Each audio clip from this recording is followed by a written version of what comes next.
Benda kecil ini adalah personal assistant, setiausaha dan juga pencatat minit korang. Ini adalah Boya Notra AI, sebuah voice recording yang mampu percepatkan kerja korang. Cara nak gunakan pun sangat mudah.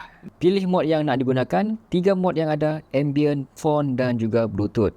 Letak di meja meeting atau lekatkan di belakang smartphone macam ni. Kemudian tekan butang record, lampu merah tanda Notra ni sedang recording. Ini dia hasil transkripnya. Lengkap sama macam dalam meeting ataupun audio recording tu. Kemudian summary akan berikan poin penting dari transkrip tadi dan semuanya detail guys.